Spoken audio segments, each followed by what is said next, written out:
warahmatullahi wabarakatuh. Perkenalkan, nama saya Muhammad Alvin Afal, kelas 10 MIPA 4, nomor absen genap 18 dari kelompok Pro. Dan saya Zulfami, kelas MIPA 4, nomor absen ganjil 11 dari kelompok kontra. Pendapat mosi pertama dari kelompok Pro, dipersilahkan. Pendapat mosi pertama, saya setuju bahwa tayangan sinetron berpengaruh buruk pada anak-anak yang menontonnya. Sebab sinetron biasanya mengandung unsur-unsur yang kurang mendidik, biasanya berisi kekerasan, pergaulan bebas, dan sebagainya, sehingga anak-anak dan penonton meniru dengan adegan tersebut. Pendapat mosi pertama dari kelompok kontra, dipersilakan.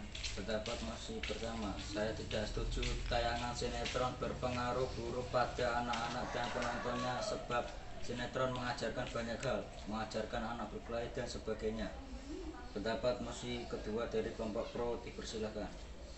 Pendapat mosi kedua, ya setuju, karena masih banyak masyarakat yang tidak peduli dengan peraturan yang diberikan oleh pemerintah, seperti saat keluar tidak memakai masker, berkerumun, tidak menjaga jarak, dan sebagainya.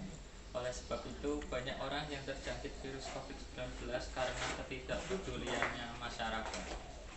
Pendapat mosi kedua dari kelompok kontra, dipersilakan.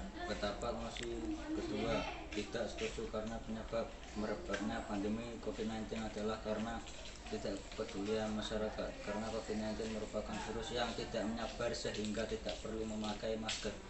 Pendapat mosi ketiga dari kelompok Pro, dipersilahkan. Pendapat mosi ketiga, setuju, karena langkah ini dinilai lebih terarah dan konkret.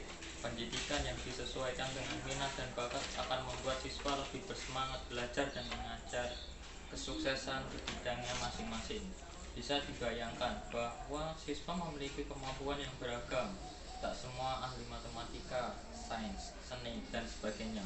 Mereka punya kelebihan yang harus diasah sesuai kemampuan. Pendapat mosi ketiga dari kelompok kontra, dipersilakan. Pendapat mosi ketiga, tidak setuju, ujian nasional sebaiknya dihapus, membuat motivasi belajar siswa berkurang.